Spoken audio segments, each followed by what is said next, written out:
Hi, everybody. Welcome to episode 372 of the RV podcast. And this week, we talk about when the worst happens, dealing with a critical RV medical emergency. Welcome, fellow travelers. It's time for another episode of the RV Podcast. Answering your questions, sharing tips, suggesting great trips and off-the-beaten-path adventures, and always staying on top of the RV lifestyle news you need to know about with great interviews and inside industry information. Here's your hosts, award-winning journalists Mike and Jennifer Wendland. And hello, everybody. I am Mike Wendland, and this is my lifelong traveling companion and my bride, Jennifer. And we should wish everybody a happy Thanksgiving, don't you think? We certainly should. We are so blessed to be in this country, the States, celebrating Thanksgiving, and so we have so much to be thankful for. Even though it's so crazy out there in these times, it's we have a lot, like you say, to be thankful for.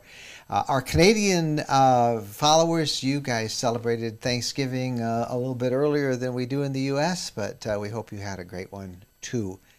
It should announce it's time for another giveaway. About every 2 weeks we run a special sweepstakes, a giveaway, and this week it's a pretty cool prizes that we're giving away. We're giving away $100 worth of merch from our store. You can pick up some sweatshirts or cups or anything that you might like from the store, plus all of our current ebook travel guides. There's over 10 of them, and you get them. That's a pretty good hunk of reading for you to help you with your 2022 RV travel plans. And again, like Jen says, a $100 gift certificate for clothing and apparel and all that stuff. So we're pretty excited. The winner will be announced on December 4th on our Ask Us Anything YouTube show at 7 o'clock on Sunday night, December 4th. You can enter as many times as you want. Just go to rvlifestyle.com/sweepstakes and you can enter the contest. So we've got some plans for our RV this week. We do. We're going to have pancakes and sausage at a local park. Our friends are from the puppies and the people that we've met at the dog park. We're going to get together and celebrate Thanksgiving a little bit early with a pre-Thanksgiving breakfast. We're going to turn the RV into a food truck. I didn't think of that. Yeah. Wendland's food truck. Yeah, and Bo's. Yeah. We have a Bo's group that we kind of walk the dogs with. There's probably 6, 8 of us that walk every morning. We do a little hike with the dogs, and so the dogs are all friends. The people are friends, and we are going to bring the RV up and fire up the generator and cook some sausage and some pancakes. Flip some pancakes, throw some blueberries in. Going to be fun. Wish you guys could join us. We do wish you could join us. It would be fun. Hey, we had a question on our Ask Us Anything this past Sunday night about our stay at it was kind of like a working cattle ranch. Somebody remembered, I guess, that we had done a video a while back, and the name of the place was the Flying W Cattle Ranch. And we were excited to see the question because it reminded us how much fun we had. And so we said, go see that video, and if you really want to enjoy it, we urge you to do the same thing. But turns out that's not a good thing for us to recommend. Right. Because due to COVID, they shut down. They closed the ranch for having guests. And then when they got shut down for that while, they realized they had time to breathe, to think, to enjoy life, not just to be on a crazy schedule, because their ranch was so much fun and so nice, and I can see where it could be a lot of work, and everybody would tell everybody they knew about it because it was a very special place. So we're sad to hear that the Flying W Ranch is no longer accepting campers and guests like that. Maybe they will someday again, but maybe somebody out there watching or listening to this podcast knows of a similar place that is a working dude ranch or cattle ranch that allows camping and guests. If you do, send us a note, Mike and Jen at rvlifestyle.com, and we can pass it along to all of our followers who want to know about that. So we got some feedback from last week's conversation and the story we reported about high fuel prices.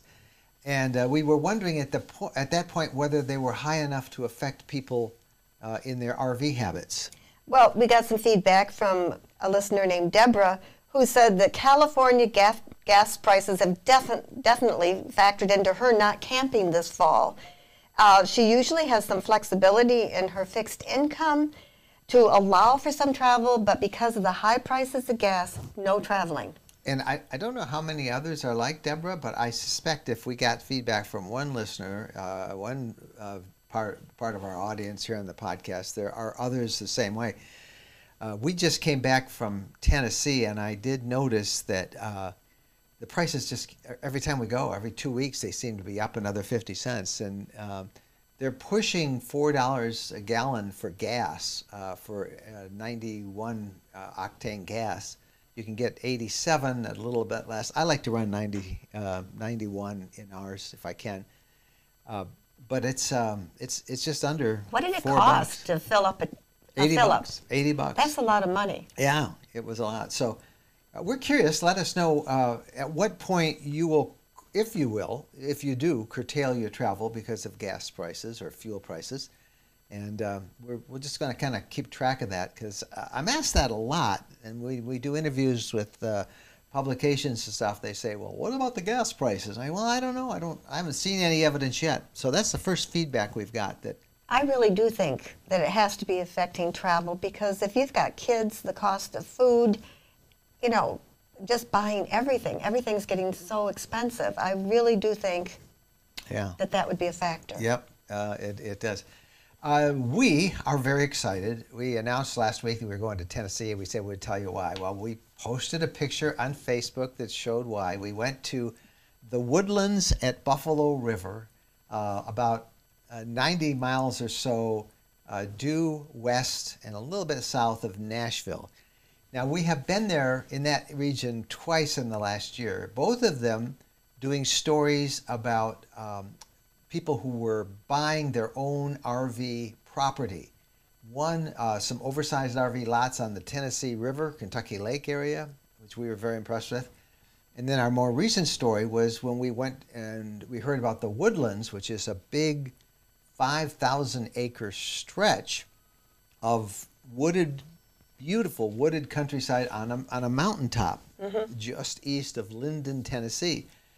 Well, we did this story, and I think you could tell if you saw that story that we were very impressed. We love boondocking. We love being in the woods. We love being away from a lot of congestion. And that's certainly what the Woodlands was like. And yet it's close to things like, a cool town and a river. So we went down, and we picked out 5 acres, and we posted it on our Facebook. We had hundreds and hundreds of people commenting on it. And we're planning a video this Saturday coming up right after Thanksgiving that'll show you the property that we bought. For those of you who are watching this episode of the podcast on the YouTube channel, we'll throw up some photographs. But why don't you describe it a little bit? Well, it's a lot of ridges and ravines, hardwoods, pines, a little bit of everything with the trees. There are coyotes. Yeah, we didn't hear them though. We didn't hear them. Lots of deer in the property. Yeah. And we saw a bald eagle. We saw a bald eagle. There. So it truly is a getaway spot. We've got a parking spot in the middle of the woods. Yep. So we boondocked there one of the nights that we were down in Tennessee, and we loved it. It was just so peaceful. Very quiet. So peaceful. The wind through the pines. Oh, love that sound. Yep. So what we're going to do is we front a county road. That's one of the reasons that we picked this parcel, because that county road has electricity. It has water, so you don't have to drill a well. And it even has fiber optic internet coming very soon. So we're going to make like a circular drive and a little pad for our RV. And then we'll have hookups. We'll put it, we got a permit for a septic field. We're going to put that in. And this is going to be our own little getaway. And we should have room for a couple more guests, and we'll invite folks to join us. And we'll be regularly chronicling our development of this little piece of property, and you can share it. So it's pretty cool. We are very excited. We should tell you that if you are interested in it, you want to look at it, Just from the time we were there the first time till the time we were there last week, and even over the weekend, they have been selling it a lot. It's just because it's so hard to get into campgrounds, so many RVers are really interested in getting their own property. All the spots on the road we are at, I think, have been sold. They've got a bunch of property that's still available. They're having a showing and a sale on December 11th. And you can find out the information at myrvland.com. myrvland.com. You know, I had one other thing I wanted to share with people because I think it's so important. Okay. Yeah. That someone called in named Peggy, and she wanted to warn everybody that if you haven't been padlocking your trailer hitch to prevent an easy theft, you might consider it. She has an older friend who had her trailer stolen right out of her driveway. In a quiet Montana town, it's happening everywhere. I had never thought about that. Yeah, they posted a picture of that trailer. I didn't know that was the one that Peggy had talked about on the RV Lifestyle Facebook group. It's just a regular travel trailer. They stole it right out of her yard. Yeah, I mean, and in Montana, you know, RVs quiet are in little demand. town in Montana, you don't Yeah. expect that. So, Yeah, get a hitch, a hitch lock. You can get those for your trailer. isn't That it means- terrible that Yeah, you know, but that's you got to the do world. what you got to do? Yep. So thank you, Peggy, for alerting us to that, and all of you just take that advice to heart. A little security around your RV. All right, when we come right back, you're going to meet a delightful couple who persevered in the midst of a terrible medical problem that they had, and I think you're going to get a lot of inspiration from this story. So stay with us. We'll be right back. When we're on a road trip, we always seem to find a way to stop at a Camping World center. There are over 225 Camping World locations across the country, and there's always one close by when we need parts and accessories for our RV or just want to shop. In fact, we have so much fun with Camping World, and as we talk about it as one of our sponsors, they have agreed to offer a 10% discount if you use the coupon code RVLifestyle10 when you buy $99 or more in merchandise. You'll find everything you want from outdoor furniture and appliances, the ones you see us use in our videos and we talk about here in the podcast. RV extras that include everything from camping chairs to fire pits, electrical accessories, must-have gadgets. Check them all out. And again, don't forget, use the coupon code RVLifestyle10 when you visit campingworld.com. All RVers need specialized emergency transportation coverage to cover air and ground ambulances, return to home services, and vehicle return. You only have a 68% chance that those services will be completely covered by your major medical. The sad reality is that a lot of people believe they have that coverage, but it turns out most carriers that claim to cover air ambulances only cover you for a hospital-to-hospital transfer and offer no coverage to get you to the initial hospital in the first place. The truth is 68% of air ambulances are hospital-to-hospital. Here's a map of all the places in the U.S. that getting to the hospital in the golden hour is not possible without an air ambulance. And with an average cost of $52,481 for an air ambulance, why would you take the risk? Go to peaceofmindforrvs.com today and take a look at the true emergency transportation coverage they offer that covers it all. The coverage can save your life and your life savings. Check it out, peaceofmindforrvs.com. Jennifer and I are members, and we urge you to consider it too. peaceofmindforrvs.com. Welcome back, everybody. This is the Interview of the Week section. We're pretty excited about our guests this week. We are. We have Larry and Mary Allen, who call themselves the Second Chance Vagabonds, and I think you're going to learn a lot from their story. And you'll learn why they call themselves the Second Chance Vagabonds as you get to meet them in the interview. Just a quick background on them. Larry is a retired pastor. He was a pastor for over 40 years, 45 years, I think. And they retired to be full-time RVers, sold their house, all their possessions, did everything, and had a great adventure. They bought a big fifth wheel and had a big truck to pull it, and they went everywhere, had an absolute ball until about a year ago right at Thanksgiving time last year. They were in their RV on a trip down a warm climate down near Texas, and Larry suddenly became critically ill. This cascaded into absolutely the worst medical emergencies you can imagine. I just want you to listen to this story and be inspired by it. It does have a happy ending. Well, joining us now from their home in Warren, Michigan, Larry and Mary Allen. How are you guys? We're great. Doing wonderful. Glad to be with you. Well, it is great to have you guys with us. Now, we've got a lot of ground to cover in this tale of how life can throw us a curve, but our job is to kind of turn into the curve and then straighten it out. And I can't wait to share your story with our audience. So talk us about it, about how you came into the RV lifestyle, and let's just kind of walk through your adventure. Well, we've camped our entire marriage. We spent our first anniversary in a pup tent. The big spender he is. And I guess so. When our kids came along, we got a pop-up and used a pop-up for about 25 or 30 years. And sold it a few years ago with the intent of eventually getting an RV to use. But when we celebrated our 40th wedding anniversary, we went to Alaska. Had such a wonderful time on that trip. At the airport, waiting for our flight home, Mary said, you know, when we retire, we should live full-time and travel in an RV.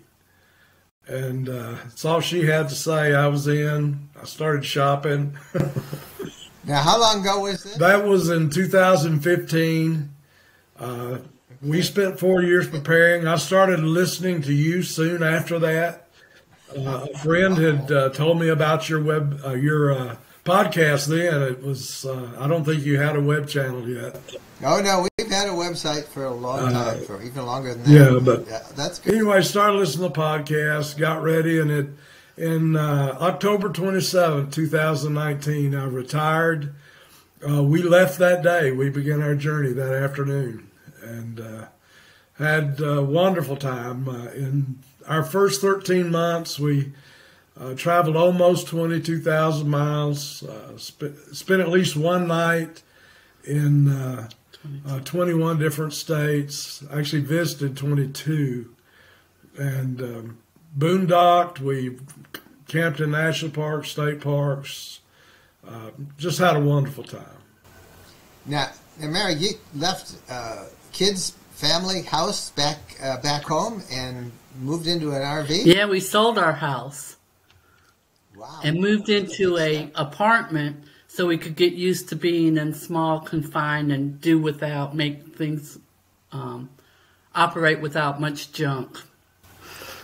Would you advise that to other folks who are considering full-time life to try that? That seems a very reasonable. I would. You know, as Larry said, you know, we don't have a lot of room inside, but we'll have a lot of room outside, and so there's been a lot of walking when you have to go get out of that tight space. But yeah, I would. I believe I heard a great man who does an outstanding podcast and video channel say he has a small house but an enormous yard. You know, I almost had that sweatshirt on. We have a sweatshirt with that on it in our merch store, and I almost was wearing that too.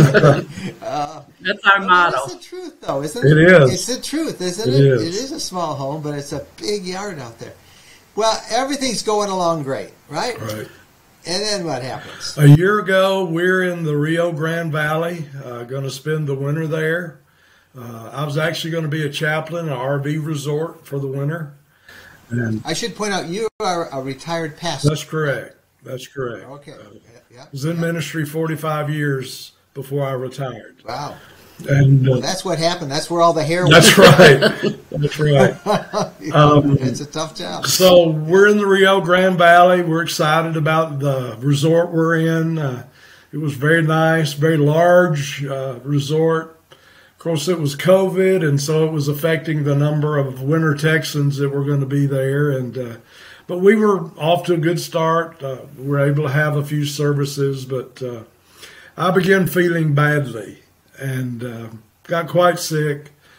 Finally, the day after Thanksgiving last year, went to I thought it was an urgent care. It turned out to be a standalone emergency room, and discovered I had cirrhosis of the liver, and wound up in the... I'll stop you right there. That's a strange disease for a retired pastor. I'm filing a workman's comp claim over all the times I had to serve communion over those years. That's the only explanation I have, although we use grape juice, so I'm not sure it'll hold up. I don't think that's going to work. So just to give everybody a sense, what was he like when he started to feel poorly? I mean, I suspect that he's one of these guys that never feels bad. He was, he didn't want to eat, and we like to eat. We like to try new stuff, and he had no energy, couldn't ride his bike, just could not enjoy being outside. And I kept saying, we need to go get you looked at, and we did finally. So you go into the hospital, and you're stunned Shocked. with cirrhosis of the liver. How do you get that if it's not from alcohol? They didn't really have an explanation. I've been a diabetic for a number of years. It's always been controlled. I've taken pretty good care of myself, and they think maybe that was one of the causes, but they really haven't pinpointed what caused it. So what happens to your RV life? Well, with a diagnosis like that. I spent 8 days in the hospital that first visit. They worked on getting some swelling out of my legs and sent me home. But then, so we were back in the RV. I still wasn't feeling well, and actually progressively got better. Got worse. And then December 23rd last year, went back to the hospital and wound up staying until, we were there altogether 31 days. And they also diagnosed me in the second visit with kidney failure as well. Cirrhosis of the liver, kidney failure. Wow. What do? You cry. You cry and pray. Well, we... the doctors there told us that those two problems together were very complicated, and that I asked about dialysis. Being a pastor, you're around sick folks all the time, and you learn about medicine. And my kidney doctor was also the medical director of the hospital. He was a pretty sharp guy, and he told me that dialysis was not a good option because it can be so dangerous. It causes your blood pressure to plummet. Their goal then, we decided we had to stop RVing. We couldn't just be down there. Had to come off the road. Right, and we needed to get back to Michigan. And both our daughters came, one from Minnesota, one from here in Michigan, came to spend that time with us and help us. And we were members of Family Motor Coach Association. FMCA, it's called. Right, FMCA. Yep. I'd seen their tags on the back of RVs. I joined it because I could. They had just opened it up to the towables right before we went full time, and I just thought it'd be cool to be a member. I had no idea they had FMCA Assist at the time. Now you were in a fifth wheel? We were on a fifth wheel, towed it with a 3500 Ram pickup. So let's give a shout out to FMCA and that Family Assist.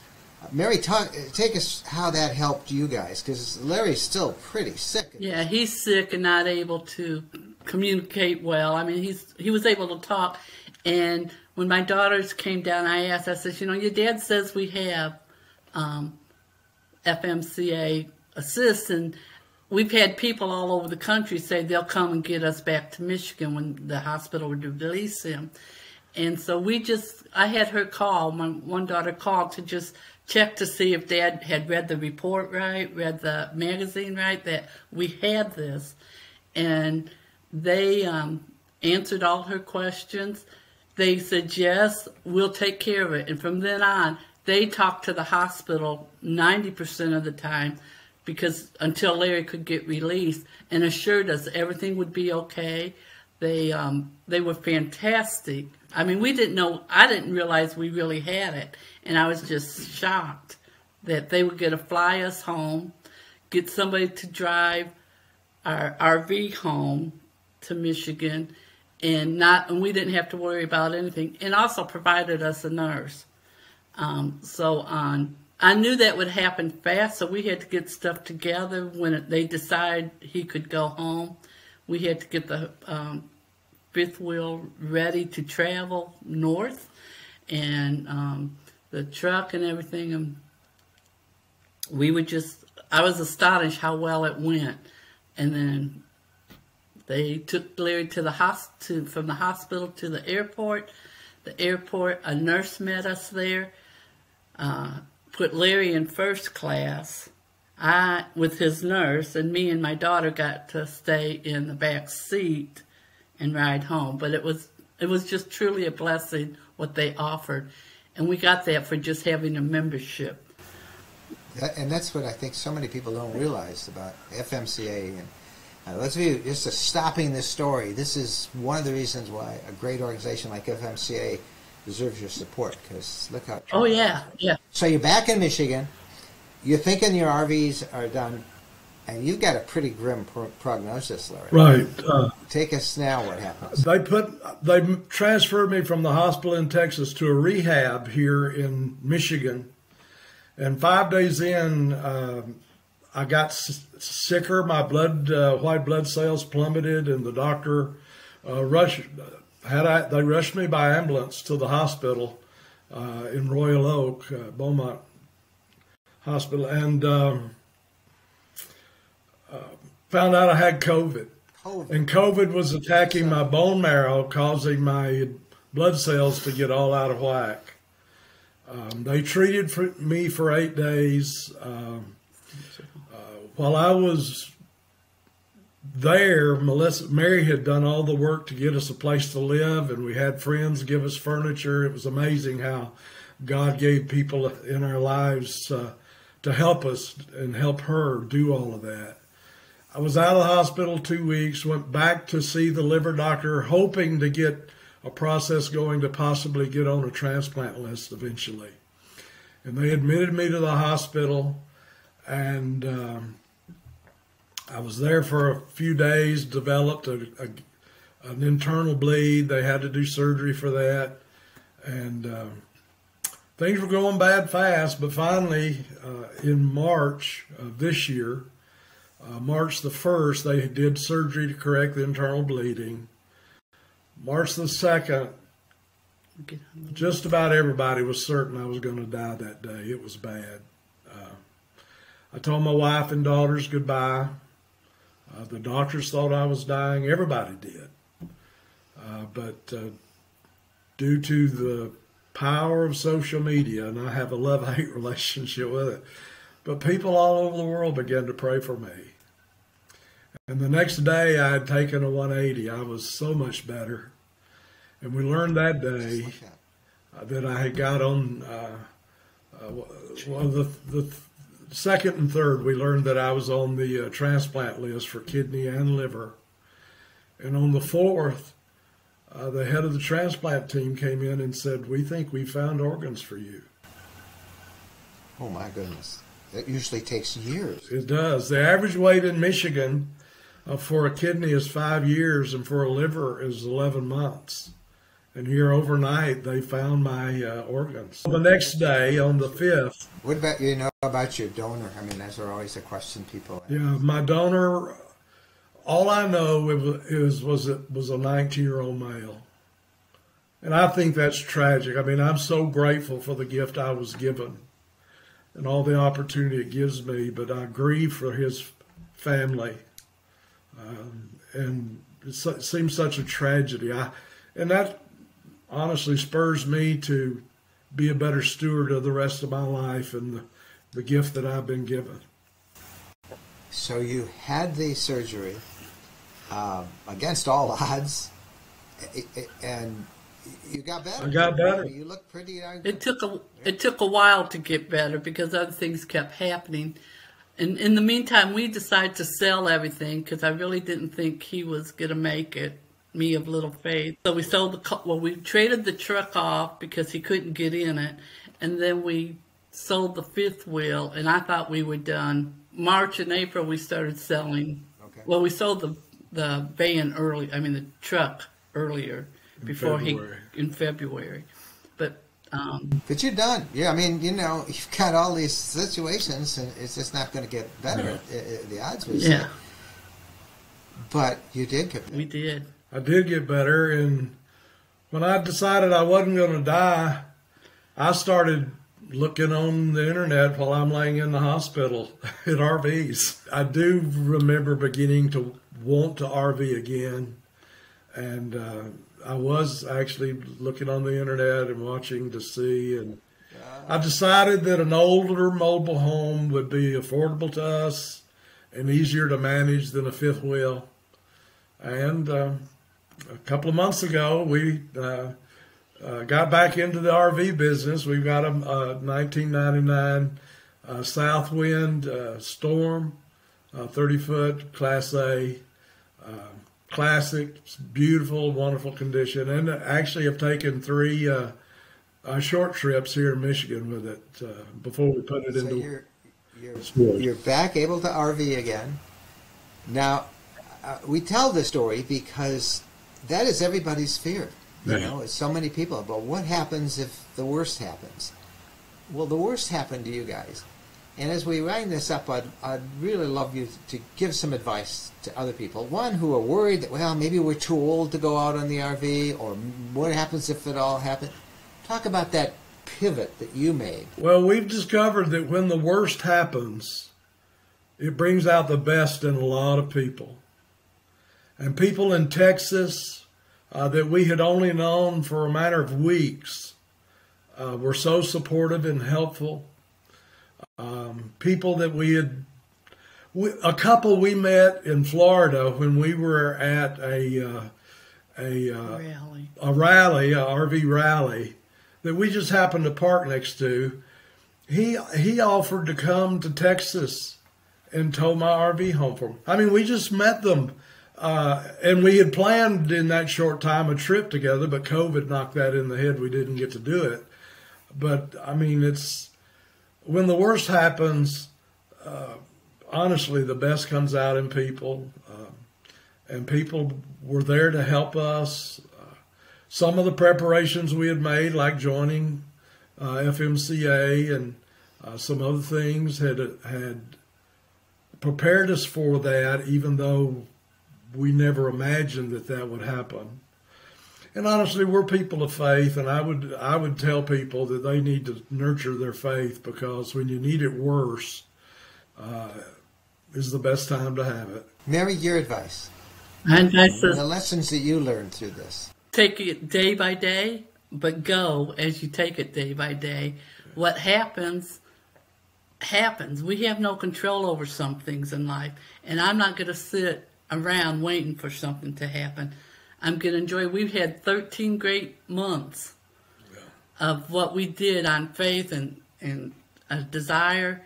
And I just say, don't let fear hold you back. Just go for it. And if something does happen, unfortunately, use your faith again to get you through it, because that's how we did it. Yeah. Well, I know you're speaking to some other people who are probably thinking that it can't get any worse, and that may be true, but it can get better. It can. It does. It can get better. We have no regrets, none whatsoever. We had a wonderful time, and even though we were far from our family and support, we managed it. I mean, and if we could, anybody can. Well, I thank you both for telling your story, and I can't wait to meet you guys out on the road when the weather gets a little sunny up there in Michigan. Larry thinks we need to come up to the UP this January, February, whenever you have your... For our winter camp? Yes. Yeah. You're welcome. He's thinking it. He's trying to convince me. I think we could do that. Hey, if you did your honeymoon in a pup tent, you can get in This is snow true. in Michigan in January. So we might see you. God bless both of you, and thank you again for sharing. Thank you, Mike. We appreciate all y'all do. Hey, So, do you think we'll get to see Larry and Mary up in the Upper Peninsula in January? I don't know. Larry's talking about it. It's cold. It's cold. There's about 2.5 feet of snow. But what a great story, and just a great example. I loved what Mary said about just take it day by day, and faith, how important faith is, how important friends, and how supportive the RV community. And again, a shout out to our friends at the FMCA and that FMCA Assist program that got their RV back and everything. What a great story that was. All right, we'll be right back after this. When we're asked what's the most important modification we made to our RV, it's an easy answer. Battleborn Batteries. Battleborn Batteries are quality, safe, reliable lithium batteries that allow us to stay out there off the grid longer.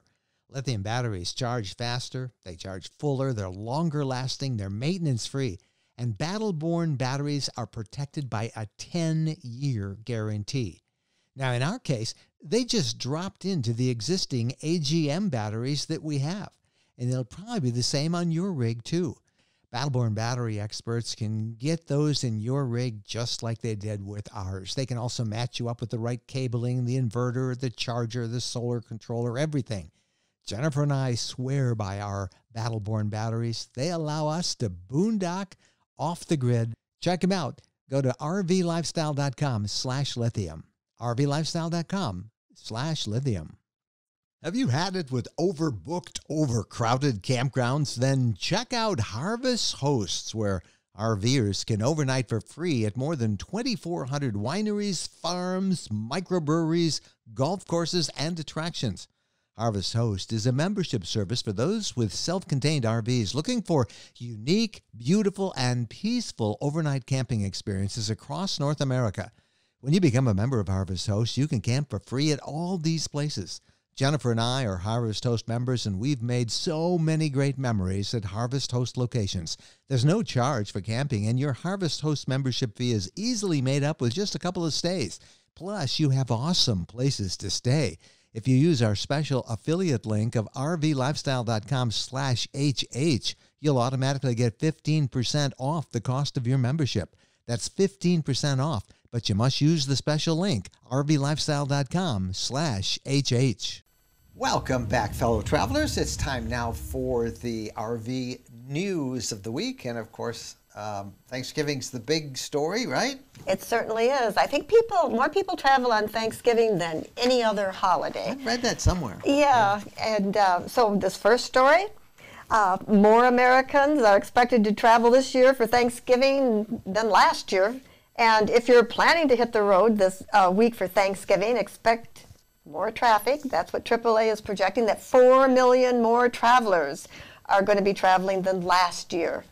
So about 53.4 million people are predicted to travel this week of Thanksgiving. Now that is just under the numbers of travelers that were there before the pandemic. So we are almost back to normal in terms of travel. And most of those travelers... Most of those people are going to be driving. So that's not normal. A lot of people flew. Airline flights, I guess, are still down a little bit, although they're picking up. Yeah, I know we had an opportunity recently. We were thinking about flying, and we changed our mind. We decided we're going to drive, and I'm glad we did. It was fun to drive. And the worst day to be on the road is going to be Wednesday, specifically between noon and 8 p.m., according to AAA. And the best time to travel? After 9 p.m. Wednesday, but before 11 a.m. on Thursday, and before noon on Saturday and Sunday. So if you're stuck in traffic on the Wednesday before Thanksgiving, I hope you're listening to the podcast and we make that travel go a little easier for you. But it's good to see people back on the road again. Now, we're going to be traveling. We are? We have about 45 minutes. Oh, yes. We're going over to, we're going to have celebrate with Wendy and Rachel and Wawa and Dan and our daughter and her family. So how's it feel not to be cooking this year? You know what I did? I went out and bought a little turkey breast. I'm going to make a little turkey breast so we can have leftovers. Well, yeah. See, when you make the meal, You get the leftovers. leftovers. But we're going to somebody else's house, and they're going to eat all of it. And they don't like stuffing, and I really like stuffing. You can't have turkey without stuffing, Well, so right? we're going to have turkey and stuffing, and I'm making sweet potatoes, so I'll keep a couple for us, and it's all going to work out just great. I like this. More costs to camping. My story for this week, the one that caught my attention, is near and dear to me, and that's in our home state of Michigan. It's the latest state to raise camping costs. They announced that they're going to raise the cost of a campsite in Michigan state parks an additional $2 to $8 per night, depending on the location and the time of the week, beginning this month. So, less than during the middle of the week, more on holidays and weekends. We've been telling everybody that's what's going to happen. They're taking advantage of the weekend people. And the reason why is the state, like many others across the country, saw a 30% increase in state park attendance since the pandemic began in 2019, right after 2019. So the increase has caused a big spike in their operational costs. They hope to offset that a little bit with this hike in camping charges. So lots there. And the state hadn't increased the fees for like 4 years, so they were feeling justified in doing that. And it's not just state parks that are looking at more money. Yeah, out in the national parks as well. Yeah, Rocky Mountain National Park. They may be going to charge more for visitors and campers starting May 1st. They're thinking about going up $5 extra a campsite. So that would how much would that make you have to pay then? It would be like $30 a day, Yeah, I think it's going to be up to just about... to visit the campground? Yeah, $30 a day, summer fees for camping at a whole bunch of their parks. Yeah. So that's going to cost you a lot more. And all that's going to go if this rule goes through. And of course, when they propose it, it almost always goes through May 1st. And they say that's going to help with repair hiking trails, remove dead trees, manage bears, that's a big expense, and improve campsites, among many other things. There are so many expenses. Yeah, it is. I mean, it's a big deal running a campsite. And that is one of the most popular parks. Oh, Rocky Mountain National Park. And they got devastated by fires this year. Oh, yeah. So any help that, I don't begrudge them or Michigan or any of them. You got to charge more if you've got. But if you're on a fixed income, that hits you hard. Yeah, and you add gas and everything else. Yeah, hits you real hard. But there is some good news. The day after Thanksgiving, Black Friday, instead of going to the store, go for a hike. And there's a campaign underway called hashtag, social media, hashtag Opt Outside Day. And this has been growing year after year. Folks at REI are behind a lot of it. And free admission to state parks, a whole bunch of them. Not all of them, but let's see. I'll do a couple. Yeah, you want to read some of them? Arizona, California, Colorado, Delaware, Indiana, Kansas, Michigan, Minnesota, Nevada, New Mexico, Oregon, Vermont, and Virginia. So good for those states, giving everybody a free day. There may be a couple more that we missed, but free admission. And the whole idea is instead of shopping, get outside, get some fresh air, free admission to those parks, no fees in the parks. And you can follow that whole thing on social media with the hashtag Opt Outside. Opt Outside. It's a cool idea. And we'll be out. So. We'll be actually on state land, so we'll be hiking. Yeah. Yes. We hike every day. Bo makes sure of it. So yeah. It'll be good. Yeah, Bo would like it twice a day, Dad. Yeah. All right. Let's go to some questions now. The RV questions of the week that come in from all of you from our different platforms. Many of you know, of course, you're listening on the podcast. If you're listening on your favorite app, Spotify, Apple Music, Apple Podcast, Android Auto, Android, Google Play. I can't remember all these apps. Stitcher. We're on all of those, but you can also download us from the RV Lifestyle website, and this podcast is also on the RV Lifestyle YouTube channel. So questions come in from all of those platforms, and our first one is from Despina. All right, and she says, our interstate camper has been at the Airstream dealer since September 4th for service. Ooh. The dealer techs may not have exercised the generator during the time they had it. would it be a reasonable request to ask them to make sure our generator is working before we pick it up and to not charge us for the text time since they kept our camper for so long? And what are the consequences of not exercising it? Well, let's start with the Consequences? You should exercise your generator about an hour every 4 to 6 weeks. I mean, an hour, that's what they really recommend is an hour, at least a half hour. And when we say exercise your generator, because we have a lot of new folks out there, that just means turning it on, and turning it on preferably with a load.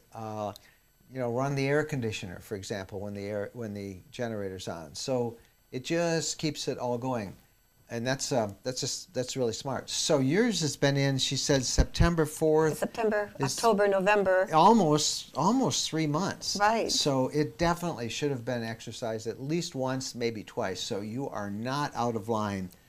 Boy, I wonder, it's too late now, to have called them and said, Well, to go remind do them. it now. Hopefully they did do that. You're just because I know you have an interstate Class B RV from Airstream. They're a high-end RV. It's fairly new. I would assume you've been exercising that generator regularly as you've driven it. So I don't think you have to worry about any serious damage, but it should get exercised. And you ask it, would it be a reasonable request? And it would be. If you can go over, do it yourself. But if not, ask them. And they shouldn't be charging you to turn it on. And I'm wondering if the reason they had it so long was because they couldn't get parts. Probably. I would think that would be the reason, because 2 months is just a long time. Yeah. All right, here's a question that came in from Robin, and she wants to know, will your microwave oven work off of your lithium batteries when you're boondocking? Yes, it will. There you go. But how long will it work is probably the second question. Well, I mean, it's a microwave. I imagine a couple minutes, maybe at the most. That's all you usually use a microwave for. But the caveat on that is, how big is your inverter? So I would imagine if you have lithium that you've gotten a pretty good size inverter, but it should be at least a 2,000 watt inverter, and that's what we have in ours. And we love the fact that we can just turn on the generator and it will work with it, or turn on the microwave and not have to turn on the generator. It works right off the batteries. But if we had anything less than a 2,000 watt inverter, we would have to use the generator, and that can get pretty noisy when you're boondocking. So 2,000 watt inverter, lithium batteries, no need to start the generator. So And don't run anything else. that's it. Yeah, don't run anything else. All right, one more question. From Eric, question. I've always heard that diesel engines last much longer than regular gas. Is this true with RVs as well? I think so. Diesels are just very rugged workhorses for the trucking industry. FedEx runs a lot of those diesel-powered sprinters, and I know they get 350,000 miles out of those things. They're just getting warmed up at 100,000 miles. So I think that is generally true. Now, gas engines, we have one of the reasons we got the current RV we have is we wanted to have experience with a gas engine. All of our other RVs, be they Class Cs or Class Bs, were diesel. We loved diesel. They got great mileage. We love the power that diesel has. But sometimes it's a pain, a little bit of I don't want to say it's a major deal, but... Define diesel fuel, and like when you're out west. Or you're in, remote areas, sometimes they don't have it. Actually, remote areas almost always have diesel. It's in a more of an urban setting that they don't run as much diesel. I think finding gas stations out west. Yeah, maybe that's They're few and far between. But there's been lots of times when with diesel where we would have trouble. Well, we'd pull into a fuel station and all they sell was gas, so we had to find another one. And we never got stranded or anything. But the gas, we have one now that's gas engine, and it's great. It does not have the power. I noticed that when we drive. It's got great acceleration, but it doesn't have the torque that I think a diesel engine brings. I hope that's the right word. You car heads can tell me if I think it's torque, but it's got a lot more power, particularly going up hills. Yeah, going up hills. Yeah, I mean, up there is a mountains, difference. There's a difference. But those engines do last longer. So whether that is a factor in an RV use, because most RVs are not driven as long and don't rack up the high mileage that a diesel truck will, but I think it's generally true. So, all right, we got our questions. We love to get your comments. We love to get your questions, and the best way to do that is to send us your questions by email. Just Mike and Jen at rvlifestyle.com, and one way you can do it is take your smartphone and just go online and or just open it up and shoot a question, a selfie question of yourself, making a comment, asking a question, and then email that to us at Mike and Jen. And we would appreciate it so much if you would do it. It's not that hard to do it. Yeah. So stand in front of your RV with the snow falling, rain falling, now just teasing, sun shining, and send us a question. Yeah. Hey, speaking of that, I wonder how many people are decorating their RVs for the holidays. I don't know. We did that a few years ago, and it was so much fun. So much fun. So maybe for the YouTube version of the podcast, if you send us in a bunch of photos of your RV all decorated, we'll put them on our YouTube video between now and Christmas. That would be fun. We'd love to see them. All right, time now for one of our favorite sections every week, the Hidden Campground Gems. Mark Kep, he always comes up with a great place. Where is it this week? We're heading to an island campground. Ooh. In fact, a national park island campground off the coast of North Carolina. Take it away, Mark. Thank you, Mike and Jen, and hello, everybody. In today's Hidden Gem Campground of the Week, we're going to go to an island. I guess that's kind of why it makes it hidden, because it's on an island. So you're probably asking, wait, Mark, how am I going to get my RV or car out to an island? Well, it's an island located off the shore of North Carolina, and it's actually a pretty famous island. Most people know about Ocracoke Island, which is the barrier islands along the coast of North Carolina. So there is a national park campground out there called Ocracoke Campground. And as you'll see as we jump in here to this virtual tour of the campground, there's a lot of RVs in here. So there's the ferry system. It's quite easy to get out there. Obviously, understand and follow the rules of the ferry regarding propane tanks and scheduling and all that type of stuff. It's a little bit of logistics to get here, but the campground itself is well worth the trip. In fact, this campground right now that we're looking at, when I pulled up the dates, you'll see that there's some green icons all out through the campground, and this is currently the nice season to be out there. And there's a lot of spots available. That's because it is a hidden gem. You have to get on a ferry to get out there. The campground is wide open. The sites aren't massive, so it's better for smaller trailers, smaller RVs. And what I mean by smaller is about 35 feet would be a max. You could probably hang your tail off the back there. It's also a good spot for tents. You'll see a nice grassy area. It's a soft soil, so you can put the stakes in. And around here, I'll pause real fast here. Around this whole campground, hey, we got people following us here. Around this whole campground is a barrier sand dunes to keep the ocean there. It's a rather surreal spot to go camping, though. If you've ever been out on these islands, you know that. If you haven't, it's really weird because basically you're at sea level driving around out here. I don't know. Being from the West Coast, that just freaks me out. But I guess earthquakes freak people out if they come to California. So my little weirdness, huh? The campground itself, U.S. National Park Service style campground, but paved roads, paved sites. There are restrooms here. A really nice spot, and it's our Hidden Gem Campground of the Week. We'll have a link in the description below where you can go get some more information about this campground, and it's highly likely that it's available this weekend if you're looking for a cool spot to go. So back to you, Mike and Jen.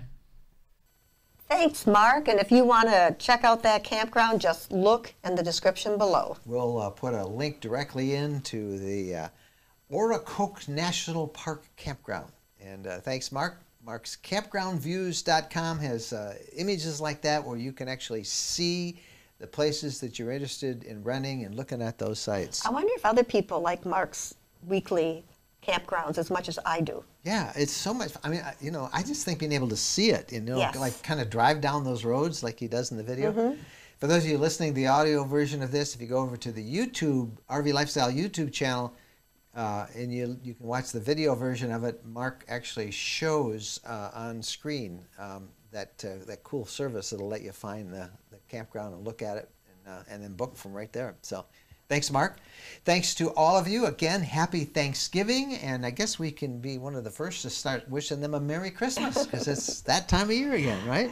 Let's just keep it Happy Thanksgiving. Next week it'll be Merry Christmas. So happy Thanksgiving, Happy everybody. Thanksgiving to everybody and happy trails.